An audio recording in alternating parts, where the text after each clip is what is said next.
tarkipasand.com। जी अस्सलाम वालेकुम नाजरीन, मैं हूं तालिब हुसैन अपने प्रोग्राम तरक्की पसंद के साथ। जैसा कि आपको याद है कि हम पंजाब में होने वाले जो बाई इलेक्शन है उन पर प्रोग्राम कर रहे थे, तो उस पर हमने पहले 3 प्रोग्राम किए हैं। आज हम इस पर एक चौथा प्रोग्राम कर रहे हैं और इसमें कोशिश करेंगे इसको हम वाइंड अप कर दें और फिर आगे चल के जैसे सूरत हाल बनेगी, करीब पहुँचेंगे तो फिर मज़ीद इस पर बात करेंगे। इस वक्त जो है मरीम नवाज़ साहबा जो हैं वो PMLN की जो है लीड करेंगी कैंपेन को, और मुखालफ पार्टी जो मजबूत पार्टी तहरीक इंसाफ, क्योंकि हम कहते हैं कि इन दो के दरमियान पंजाब के अंदर मुकाबला है, तो इमरान खान साहब भी जो है अपना प्लान चेकआउट कर चुके हैं। तो आज हम बात करते हैं PP7 रावलपिंडी की। यहाँ पर राजा सगीर अहमद साहब आज़ाद जीते थे पिछले इलेक्शन में, और यहाँ पर बड़ा टफ कंपटीशन था 3 कैंडिडेट के दरमियान। 45,000 राजा साहब ने वोट लिए थे, 42,000 PMLN के वोट थे और 40,000 जो वोट थे वो PTI के वोट थे। PTI की तरफ से उस वक्त जो है मुर्तज़ा सत्ती साहब जो है उम्मीदवार थे। PTI ने यहाँ पर जो है कैंडिडेट अपना तब्दील किया है। शबीर अवान साहब जो हैं यहाँ पर वो इलेक्शन लड़ रहे हैं, PTI का टिकट दिया गया है।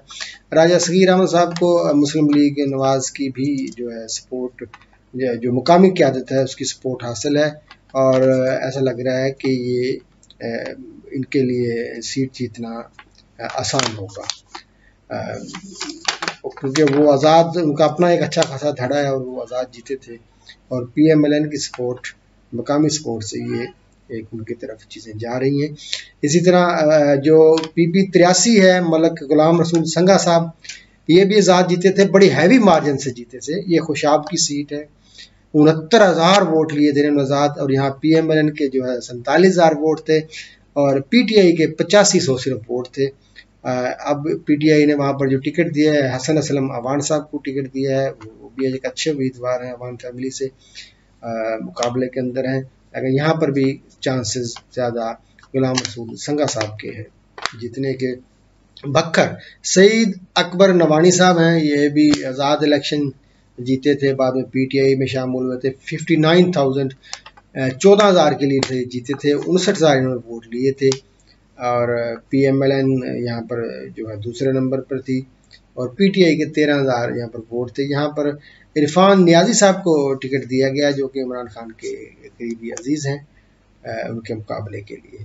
तो अब ये नियाजी साहबान जो हैं मियाँ वाली के अलावा बखर और जो है यहाँ पर लिया के अंदर भी आपको नज़र आएंगे, वहाँ मजीद नियाजी साहब जो हैं लिया से मैंने मुंतखब हुए थे। वैसे ये जो ज़्यादा बखर के अंदर आपके नवानी, ढांढले और जो है इनका ज़्यादा मुकाबला रहा है पहले, मस्ती खेल, तो इस तरीके से तो ये एक न्याजी एंट्री है वहाँ पर। तो ज़्यादा चांसेस यही लग रहे हैं कि सईद अकबर नवानी साहब रिपीट कर जाएंगे इसको। जंग में फैसल हयात जिबवाना साहब आज़ाद 51,000 वोट लेके कामयाब हुए थे। PMLN का यहाँ पर कैंडिडेट नहीं था। PTI के 38,000 वोट थे यहाँ पर। तो PTI ने अपना कैंडिडेट जो अनाउंस किया है मियाँ मोहम्मद आज़म साहब हैं यहाँ पर भी इन्होंने कैंडिडेट जो है अपना चेंज किया है। यहाँ पर सख्त मुकाबला होगा इनका। और PP 127 जो जंग है, माहर मोहम्मद असलम साहब हैं, और माहर मोहम्मद असलम साहब जो हैं ये 27,300 वोट लेकर पिछले इलेक्शन में कामयाब हुए थे, और PTI के 26,700 वोट थे। इनके मुकाबले में इस दफ़ा नवाज़ भरवाना साहब हैं, पिछली दफ़ा ये थोड़े से मार्जिन से जीते थे। तो अब जो मुकाबला है भरवानों के दरमियान है ये दोनों, और सख्त मुकाबला है, कुछ नहीं कहा जा सकता यहाँ पर कौन जीतेगा। PP 97 फैसलाबाद मोहम्मद अजमल साहब यहाँ पर थे, ये 42,000 इन्होंने वोट लिए थे। PMLN के 35,000 वोट थे और 38,000 PTI के वोट थे। यहाँ पर PTI ने अपना कैंडिडेट जो है अली अफजल साई थे, वही इस दफ़ा भी वही इलेक्शन लड़ रहे हैं। ये भी मुकाबले की सीट है, और यहाँ पर भी टफ कंपटीशन आपको देखने में मिलेगा। इसके साथ साथ हम शेखुपुरा की देखें अगर, तो PP 140 मियाँ खालिद महमूद साहब ये पीटीआई के से ही जीते थे, 33,000 इन्होंने वोट लिए थे। पीएमएलएन के यहाँ पर 26,000 वोट थे। तो अब यहाँ पर जो खुरम विर्क साहब जो हैं वो मुकाबला करेंगे। खुरम विर्क साहब पिछला इलेक्शन पीएमएलएन की तरफ से लड़े थे और 26,000 वोट लिए थे, दूसरे नंबर पर आए थे। तो खालिद महमूद साहब के पीएमएलएन में आने से तो ये खुरम विर्क साहब जो है पीएमएलएन छोड़कर पीटीआई की टिकट पर इलेक्शन लड़ रहे हैं। पीपी 158 ये अब्दुल अलीम खान साहब का हलका था, लाहौर का हलका है ये पीपी 158। ये अपना गढ़ी शाहू धर्मपुरा। तो यहाँ पर अब्दुल अलीम खान साहब ने खासा जो है सोशल वर्क भी किया हुआ है। उनका ये परमानेंट हलका कंसीडर किया जाता है यहाँ पर। तो ये कौमी सीट वो हार गए थे, सूबाई सीट यहाँ से वो जीत गए थे। राना एहसन शराफत साहब इनके मुकाबले में तो हार गए थे। तो इस बार अलीम खान साहब ये इलेक्शन नहीं लड़ रहे और पीएमएलएन ने राना एहसन शराफत साहब को कैंडिडेट अपना बनाया है। तो और इसके मुकाबले में जो पीटीआई ने मियां अकरम उस्मान साहब को जो है टिकट दिया है। ये नए हैं इस हलके के अंदर। तो यहाँ पर मुकाबला होगा लाहौर के अंदर। ज़ाहिर है लाहौर का एक अपना एक रंग है सियासी, और पीटीआई जो है लाहौर के अंदर अच्छा खासा एक असर रसूख रखती है। तो इसमें ये पीपी 158 में एक आपको कंपटीशन नज़र आएगा। पीपी 167 नज़ीर चौहान साहब, ये फैसल टाउन और ये जोहर टाउन का कुछ एरिया यहाँ पर शामिल है। नज़ीर चौहान साहब जो है अब पीएमएलएन के टिकट पे इलेक्शन लड़ रहे हैं। मुनहरफीन थे, इस वजह से पीएमएलएन इनको टिकट दिया है। 34,000 इन्होंने वोट पिछले इलेक्शन में इन्होंने 40,000 वोट लिए थे। और मियां सलीम साहब थे जिन्होंने 38,000 वोट लिए थे पिछले इलेक्शन में। थोड़े से मार्जिन से नज़ीर चौहान साहब जीते थे। तो अभी नज़ीर चौहान साहब को मुकामी क़यादत की सपोर्ट भी हासिल है। और पीटीआई ने उनके मुकाबले में जो है आतिफ चौधरी साहब को टिकट दिया है, जिनका भी यहाँ पर एक इतना जो है असर रसूख नहीं है।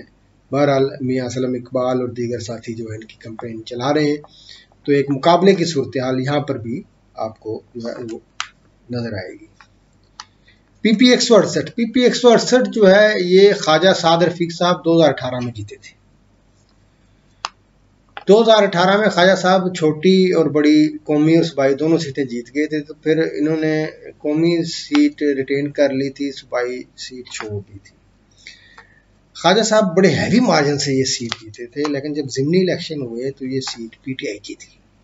असद खोखर साहब जो है यहाँ से पीटीआई के कामयाब हुए थे। तो अब मुनहरफ होने की वजह से पीएमएलएन ने असद खोखर को टिकट जारी किया है और उनके मुकाबले में नवाज अवान साहब हैं जो यहाँ पर इलेक्शन लड़ रहे हैं। और ये सीट यहाँ पर पलड़ा भारी है पीएमएलएन का। ख्वाजा साहब की भी सपोर्ट हासिल है यहाँ पर। और इसी तरीके से पीपी 170 जो है अमीन जुल्करनैन जो है ये ओन चौधरी के भाई हैं। अमीन जुल्करनैन ये कामयाब हुए थे, पीएमएलएन ने इनको अभी टिकट जारी किया है। और पिछले इलेक्शन में ये 5,000 वोटों से जीते थे। अभी इनके मुकाबले में जो कैंडिडेट हैं ज़हीर अब्बास खोखर साहब हैं। ज़हीर अब्बास खोखर साहब जो है बदकिस्मती उनका साथ नहीं छोड़ रही। ज़हीर अब्बास खोखर साहब पहले पीपल्स पार्टी में भी रहे हैं और ये 2011 के अंदर जो है ये आए थे तहरीक इंसाफ के अंदर। जब तहरीक इंसाफ अरूज की तरफ जा रही थी उस वक़्त ये आए थे। बड़े ये जो हल्का है ना इसके अंदर खोखर बरादरी का बड़ा असर रसूख है। मतलब ये सारा एरिया जो है इसमें रायवेंड रोड के साथ साथ विलेंशिया और ये यहाँ पर अफजल खोखर, सैफुल मलूक खोखर, करामत खोखर, असद खोखर, ये सारे खोखरों के बड़े बड़े नाम हैं। और खोखरों में ज़हीर अब्बास खोखर साहब को एक रिस्पेक्ट हासिल है, लेकिन ना तो वो बेचारे 13 के इलेक्शन में कामयाब हो सके और ना ही 18 में। हालांकि करामत खोखर साहब जीत गए थे। तो ये बैड लक रही है ज़हीर अब्बास खोखर साहब की। मुकाबला यहाँ पर सख्त होगा, आसान नहीं होगा अमीर जुल्फिकार साहब के लिए ये सीट जितना यहाँ टफ कंपटीशन होगा। इसके बाद अगर हम बात करें मुल्तान की, हमने बात कर ली थी पहले एक्सक्लूसिव, हमने लोधरा की भी बात कर ली थी। बहावल नगर में जो है ये 237 है पीपी। फिदा हुसैन साहब हैं यहाँ पर, कालूका, फिदा हुसैन कालूका मुनर्रफीन थे, नून लीग ने इन्हीं को टिकट दिया है। पिछले इलेक्शन में ये हैवी मार्जिन से पीटीआई से जीते थे, यहाँ पर पीएमएलएन का कैंडिडेट नहीं था। तो यहाँ पर जो है अभी सैयद आफ्ताब रजा साहब को टिकट दिया है पीटीआई ने, और चांसेस ये हैं कि यहाँ पर जो है पीएमएलएन का पल्ला भारी नज़र आता है। नुमान लंगड़ियाल साहब की जो साहिवाल की सीट है पीपी 202, वहाँ तुफैल जट साहब भी उनको सपोर्ट कर रहे हैं, मुकामी धड़े नून लीग के नुमान लंगड़ियाल को सपोर्ट कर रहे हैं। इनके मुकाबले में मेजर रिटायर्ड सरवर साहब को टिकट दिया गया है। तो यहाँ पर भी पीएमएलएन जो है भारी मार्जिन से ये सीट निकाल सकती है। पीपी 272 ये मुजफ्फरगढ़ की सीट है। हुआ यूं था कि बासत सुल्तान बुखारी एमएनए भी बने और सूबाई सीट भी जीती। उन्होंने एमएनए की सीट रिटेन कर ली, आज़ाद जीते थे। सूबाई सीट जो है वो विकेट कर दी थी। ठीक है, सूबाई सीट पे इनके भाई भी इनके मुद्दे मुकाबल थे, हारून बुखारी साहब। हारून बुखारी साहब उस वक्त पीएमएलएन से लड़े थे, 15,000 उन्होंने वोट लिए थे, तीसरे नंबर पे आए थे। दूसरे नंबर पे पीटीआई के कैंडिडेट थे, 18,200 उन्होंने मौजम अली जतोई, मौजम जतोई साहब अभी भी पीटीआई के उम्मीदवार हैं, तो वो रिपीट हुए मौजम जतोई साहब। और जब सीट बाई इलेक्शन हुआ था 2018 में, मतलब बासत सुल्तान पहले जीते थे 2018 के इलेक्शन में, फिर उन्होंने सीट विकेट की, तो उन्होंने अपनी वालदा को जो है इलेक्शन लड़ाया था, जोरा बतूल साहबा को। तो उनके मुकाबले में, वालदा के मुकाबले में हारून सुल्तान भी यहाँ पर इलेक्शन लड़े थे। तो ये भी एक नई बात हम आपको बताते चले। तो ये ऐसा माँ और बेटे का मुकाबला भी इलेक्शन में यहाँ पर हुआ था। तो बहरहाल इस वक्त भी यहाँ पर जो सिचुएशन है, यहाँ पर इन्हें बासत सुल्तान साहब की जो वाइफ है इस दफा उम्मीदवार है, और उधर से पीटीआई की तरफ से मौजम जतोई साहब हैं, और हारून बुखारी साहब भी आज़ाद सीट में इलेक्शन लड़ रहे हैं। पीपी 273 से सब्तैन रजा साहब ने पीटीआई की तरफ से इलेक्शन लड़ा था और वो कामयाब हुए थे, और 36,000 उन्होंने वोट लिए थे, हैवी मार्जिन से वो जीते थे। तो इस वक्त वो नून लीग के उम्मीदवार हैं, और उनके मुकाबले में यासर जतोई साहब जो है इलेक्शन लड़ रहे हैं। यासर जतोई साहब जो है पहले जो है वो पीएमएलएन में थे, अब वो पीटीआई में आ गए हैं। पीपी 282 लिया मोहम्मद ताहिर रंधावा साहब आज़ाद उम्मीदवार कामयाब हुए थे, और अब वो पीएमएलएन की तरफ से लड़ रहे हैं। और उनके मुकाबले में जो है कैसर अब्बास मगसी जो कि पीएमएलएन में थे, उनको टिकट जारी किया है पीटीआई ने। पीपी 288 डीजी खान में मोहसिन अता खोसा साहब 40,000 वोट लेकर कामयाब हुए थे, 10,000 की लीड से वो जीते थे। अब मोहसिन अता खोसा साहब इलेक्शन नहीं लड़ रहे, बल्कि अब्दुल कादिर खोसा साहब जो है, जो अमजद फरूक खोसा के साहबजादे हैं, वो इलेक्शन लड़ रहे हैं। और उनके मुकाबले में पीटीआई के सैफुद्दीन खोसा साहब हैं जो कैंडिडेट हैं पीटीआई की तरफ से, वो जो है इलेक्शन लड़ रहे हैं। सैफुद्दीन खोसा जो है पिछले इलेक्शन में भी पीटीआई के उम्मीदवार थे। तो ये है पंजाब में इस वक्त सूरत हाल। तो तकरीबन 11 से 12 हल्कों के अंदर जो है पीएमएलएन की पोजीशन क्लियर यहाँ पर नजर आ रही है, और तकरीबन 2 हल्कों के अंदर आज़ाद उम्मीदवारों की सिचुएशन नजर आ रही है। बहुत बहुत शुक्रिया।